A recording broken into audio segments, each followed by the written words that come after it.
ನಾನು ಜೀವನದಲ್ಲಿ ಮಠ ಬರ್ತಿಲ್ಲ, ಏನಾರ ಅನ್ನ ತಿಂದರೆ ಇಲ್ಲಿಂದ ನನ್ನ ಭಕ್ತ ಬಂದು ನಾನು ಭಕ್ತಿಯಿಂದ ಬಂದಿದ್ದೀನಿ, ಮಂತ್ರಿಯಾಗಿ ಬಂದಿಲ್ಲ, ಶಿಷ್ಯನಾಗಿ ಬಂದಿದ್ದೀನಿ ಅಂತ ಹೇಳಿದರು. ಹಂಗೆ ಅವ್ರು ಒಳ್ಳೆಯದಾಗಲಿ, ಯಶಸ್ಸಾಗಲಿ ಅಂತ ಹಾರೈಸ್ತೀವಿ. ಸಂಕ್ರಾಂತಿ ಕಳೆದ ಮೇಲೆ ಒಂದು ಯೋಗ ಇದ್ದಂಗೆ ಕಾಣಿದೆ. ಇವರಿಗೆ ಅಂತಲ್ಲ, ರಾಜ್ಯ ಮಟ್ಟದಲ್ಲಿ ಒಂದು ಉನ್ನತ ಯೋಗ ಅವಕಾಶ ಇದೆ. ಹೋಗಿದ್ದಾರಲ್ಲ, ಅದು ರಾಜ್ಯದ ಮಟ್ಟದ್ದು. ನಿಮ್ಮ ರಾಜ್ಯದ ಮಟ್ಟಕ್ಕೆ ಸಂಕ್ರಾಂತಿ ಮೇಲೆ ರಾಜಕೀಯ ವಿಪ್ಲವ ಆಗೋ ಲಕ್ಷಣ ಇದೆ. ನಾನು ಮೊದಲೇ ಹೇಳಿದ್ದು, ಯುದ್ಧಗಳಾಗ್ತದೆ, ಜಲಪ್ರಳಯವಾಗ್ತದೆ, ವಾಯುಪ್ರಳಯ ಆಗ್ತದೆ, ಭೂಪ್ರಳಯವಾಗ್ತದೆ, ಎಲ್ಲ ಜನ ಸಾಯ್ತಾರೆ, ಆಕ್ರಮಣ ಹೆಚ್ಚಾಗ್ತವೆ, ಮೇಘ ಸ್ಫೋಟ ಆಗ್ತದೆ ಅಂತ ಹೇಳಿದ್ದೆ ನಾನು.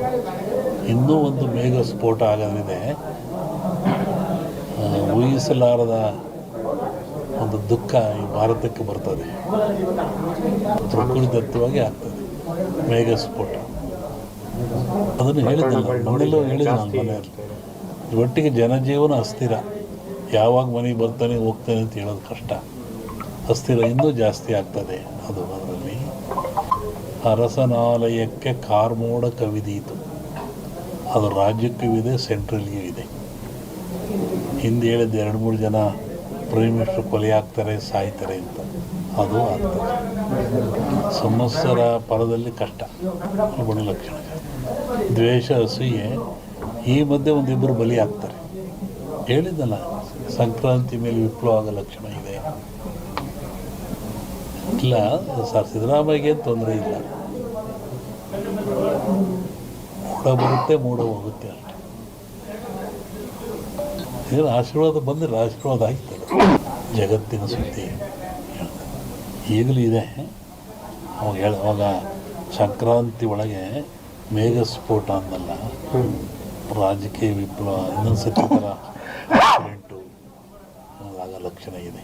ಅದು ಹೇಳಿದೆ, ಫ್ಲೋಟ್ ಮೇಘ ವಾಯು ಫ್ಲೈಟ್ದೆಲ್ಲ ಹೇಳಿದ್ದಲ್ಲ, ಫ್ಲೈಟ್ ಬಿತ್ತು, ಜನ ಸಾಯ್ತಾರೆ, ಮರಣ ಆಗ್ತದೆ, ಜಲಪ್ರಳಯವಾಗ್ತದೆ, ಸಮುದ್ರದಲ್ಲಿ ಆಗ್ತದೆ ಎಲ್ಲ ಹೇಳಿದ್ದಲ್ಲ, ಆಗ್ತದೆ.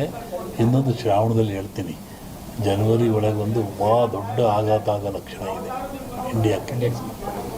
ಸೂಳೆಯ ಮಗನುಟ್ಟಿ, ಇದನ್ನು ಇಟ್ಕೊಂಡಿರಿ, ಪರಿಹಾರ ಮುಂದೆ ಹೇಳ್ತೀನಿ. ಸೂಳೆಯ ಮಗನುಟ್ಟಿ ಆಳುವನು ಮುನಿಪುರವ, ಯುದ್ಧವಿಲ್ಲದ ಮಡಿಯೇ ಪುರವಲ್ಲ ಕೂಡಾದೀತು. ಇದು ಹಾಕ್ರಿ, ಇದು ರಿಸಲ್ಟ್ ಹೇಳ್ತೀನಿ, ಆಮೇಲೆ ಬಿಡಿಸಿ ಹೇಳ್ತೀನಿ ಅದನ್ನು ಏನಂತ. ಇನ್ನೊಂದು, ಅಕಾಲದಲ್ಲಿ ಮಳೆ ಬಂದರೆ ಸಕಾಲದಲ್ಲಿ ಮಳೆಗೆ ತೊಂದರೆ ಆಗ್ತದೆ. ಮುಂದೆ ಬೇಕಾದಾಗ ಮಳೆ ಬರಲ್ಲ. ಈಗ ಬಂದುಬಿಡಿತಲ್ಲ, ಮುಂದೆ ಒಳ್ಳೆ ಬಿತ್ತನೆ ಕಾಲ, ಬೆಳೆ ಕಾಲ, ಬೇಕಾದಾಗ ಬರಲ್ಲ. ಅಕಾಲದಲ್ಲಿ ಮಳೆ ಬಂದರೆ ಸಕಾಲಿ ತೊಂದರೆ ಆಗ್ತದೆ. ಈ ಸರಿ ಅಂಥದ್ದು ಏನಿಲ್ಲ, ಸಮತೋಲನ ಆಗ್ತದೆ. ಇನ್ನೂ ಜಲಪ್ರಳಯ ಇದೆ, ರಾಜ್ಯದಲ್ಲಿ ಜಲಪ್ರಳಯ ಇದೆ. ಇಡೀ ಭಾರತ, ಇವು ಜಗತ್ತಿಗೆ ಇದು.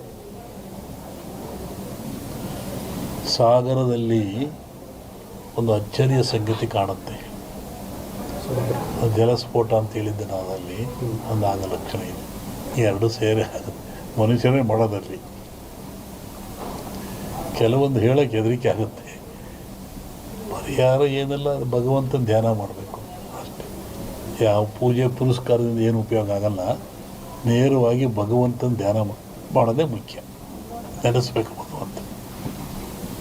ಸೂಳೆಯ ಮಗನುಟ್ಟಿ ಆಳುವನು ಮುನಿಪುರವ, ಯುದ್ಧವಿಲ್ಲದ ಮಡಿಯೇ ಪುರವಲ್ಲ ಕೂಳಾದೀತು.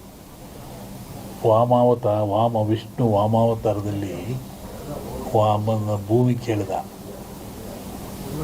3 ಅಡಿ ಭೂಮಿ ಕೇಳಿದ, ಎಲ್ಲ ಉಳಿತು. ಅಮೇರಿಕಾ ದೇಶದಲ್ಲಿ ಅಲ್ಲೇ ತುಳಿದವನ್ನ ವಾಮನ ವಿಷ್ಣು ವಾಮಾವತಾರದಲ್ಲಿ ಬಲಿಯ.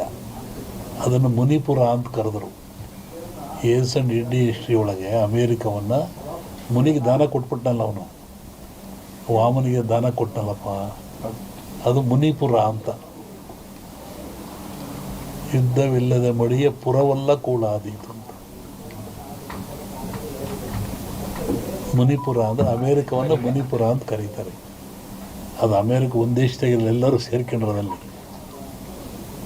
ಶ್ರಾವಣದ ಮೇಲೆ ಹೇಳ್ತೀನಿ ಅದ್ರ ಬಗ್ಗೆ. ಹೇಳಿದ್ದೀನಿ, ಇನ್ನೂ ನೋಡ್ತಿರ್ಬೇಕಾರೆ. ಹಿಂದೆಲ್ಲ ಹೇಳಿದ್ನಲ್ಲ, ಮೊನ್ನೆ ಹೇಳಿದ ಕೆಲವು ಮುಳುಗ್ತವೆ ದೇಶಗಳು, ಕೆಲವು ಹೇಳ್ತವೆ, ಹೊಸ ರಾಜ್ಯಗಳು ಉತ್ಪತ್ತಿ ಆಗ್ತವೆ ಅಂತ ಮೊನ್ನೆ ಹೇಳಿದ್ದೆ ನಾನು. ಮತ್ತು ಮದ್ದಿಲ್ಲದ ಕಾಯಿಲೆ ಬರುತ್ತೆ, 5 ವರ್ಷ ಇರುತ್ತೆ ಕಾಯಿಲೆ ಅದು. ಮತ್ತು ಕೊರೋನಾ ಬಂತು, ಇದು ಇನ್ನೊಂದು ರೂಪವನ್ನು ತಾಳುತ್ತೆ. ಆದರೆ ಸಾವು ನೋವು ಕಮ್ಮಿ, ಕಾಯಿಲೆ ಮಾತ್ರ ಈ ಸಂವತ್ಸರದಲ್ಲಿದೆ. ಹೊಸ ರೋಗ ಉತ್ಪತ್ತಿಯಾಗಿ ಉಸಿರಿಗೆ ಸಂಬಂಧಪಟ್ಟದ್ದು ಜನ ಆ ಥರ ಸಾಯ್ತಾರೆ. ಆಗ ಭೂಮಿ ಹೇಳಿದ, ಭೂಮಿ ಗುಡ್ಡ ಬಿಡಿ ಉಳ್ತವೆ ಅಂತ ಹೇಳಿದ್ದು ನಾನು. ಬೆರೆಯುತ್ತೆ, ಉಳುತ್ತವೆ, ಸಮುದ್ರ ಜಲಬಾಧೆ ಜನ ಸಾಯ್ತಾರೆ ನಮ್ಮನ್ನು ಹೇಳಿದ್ನಲ್ಲ, ಅದೆಲ್ಲ ನಡೀತಾ ಇದ್ದಾರೆ, ಇನ್ನೂ ಇದೆ ಅದು.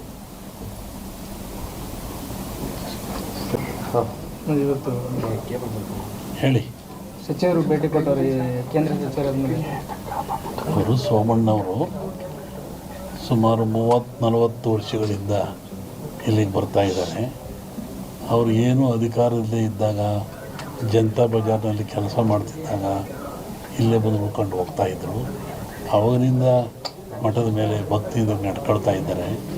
ಮೊನ್ನೆ ತುಮಕೂರ ಗೆದ್ದೆ ಬಂದು ಮಂತ್ರಿ ಆದೇ ಬರೋಕ್ಕಾಗಿಲ್ಲ, ಮಠಕ್ಕೆ ಬರ್ತೀನಿ ಅಂತವ್ರು ಅದನ್ನೇ ಬಂದರು. ಈಗಲೂ ಅದನ್ನೇ ಹೇಳ್ತಾಯಿದ್ರು, ನಾನು ಜೀವನದಲ್ಲಿ ಮಠ ಬರ್ತಿಲ್ಲ, ಎದರ ಅನ್ನ ತಿಂದು ಇಲ್ಲಿಂದ ನಾನು ಭಕ್ತ ಬಂದು, ನಾನು ಭಕ್ತಿಯಿಂದ ಬಂದಿದ್ದೀನಿ, ಮಂತ್ರಿಯಾಗಿ ಬಂದಿಲ್ಲ, ಶಿಷ್ಯನಾಗಿ ಬಂದಿದ್ದೀನಿ ಅಂತೇಳಿ ಒಂದು ಉನ್ನತ ಯೋಗ ಅವಕಾಶ ಇದೆ.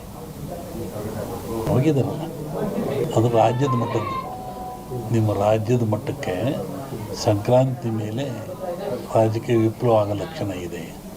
ನಾನು ಮೊದಲೇ ಹೇಳಿದ್ದೆ, ಯುದ್ಧಗಳಾಗ್ತದೆ, ಜಲಪ್ರಳಯವಾಗ್ತದೆ, ವಾಯುಪ್ರಳಯ ಆಗ್ತದೆ, ಭೂಪ್ರಳಯವಾಗ್ತದೆ, ಎಲ್ಲ ಜನ ಸಾಯ್ತಾರೆ, ಆಕ್ರಮಣ ಹೆಚ್ಚಾಗ್ತವೆ, ಮೇಘ ಸ್ಫೋಟ ಆಗ್ತದೆ ಅಂತ ಹೇಳಿದ್ದೆ ನಾನು. ಇನ್ನೂ ಒಂದು ಮೇಘ ಸ್ಫೋಟ ಆಗೋದ್ರಿದೆ, ಊಹಿಸಲಾರದ ಒಂದು ದುಃಖ ಈ ಭಾರತಕ್ಕೆ ಬರ್ತದೆ. ಪ್ರಕೃತಿದತ್ತವಾಗಿ ಆಗ್ತದೆ ಮೇಘ ಸ್ಫೋಟ. ಅದನ್ನು ಹೇಳಿದ್ದೆ ಮನೆಯಲ್ಲೂ ಹೇಳಿದ್ದೆ ನಾನು. ಮನೆಯಲ್ಲಿ ಒಟ್ಟಿಗೆ ಜನಜೀವನ ಅಸ್ಥಿರ, ಯಾವಾಗ ಮನೆಗೆ ಬರ್ತಾನೆ ಹೋಗ್ತಾನೆ ಅಂತ ಹೇಳೋದು ಕಷ್ಟ. ಅಸ್ಥಿರ ಇನ್ನೂ ಜಾಸ್ತಿ ಆಗ್ತದೆ. ಅದರಲ್ಲಿ ಅರಸನಾಲಯಕ್ಕೆ ಕಾರ್ಮೋಡ ಕವಿದೀತು. ಅದು ರಾಜ್ಯಕ್ಕೂ ಇದೆ, ಸೆಂಟ್ರಲ್ಗೂ ಇದೆ. ಹಿಂದೆ ಹೇಳಿದ 2-3 ಜನ ಪ್ರೈಮ್ ಮಿನಿಸ್ಟರ್ ಕೊಲೆ ಆಗ್ತಾರೆ, ಸಾಯ್ತಾರೆ ಅಂತ, ಅದು ಆಗ್ತದೆ. ಸಂವತ್ಸರ ಪರದಲ್ಲಿ ಕಷ್ಟ, ಬಡ ಲಕ್ಷಣ. ದ್ವೇಷ, ಅಸೂಯೆ, ಈ ಮಧ್ಯೆ ಒಂದಿಬ್ಬರು ಬಲಿ ಆಗ್ತಾರೆ. ಹೇಳಿದ್ದಲ್ಲ, ಸಂಕ್ರಾಂತಿ ಮೇಲೆ ವಿಪ್ಲವ ಆಗೋ ಲಕ್ಷಣ ಇದೆ. ಇಲ್ಲ ಸರ್, ಸಿದ್ದರಾಮಯ್ಯಗೆ ತೊಂದರೆ ಇಲ್ಲ, ಮೂಡ ಬರುತ್ತೆ, ಮೂಡ ಹೋಗುತ್ತೆ ಅಷ್ಟೇ. ಏನು ಆಶೀರ್ವಾದ ಬಂದಿಲ್ಲ, ಆಶೀರ್ವಾದ ಆಗ್ತದೆ.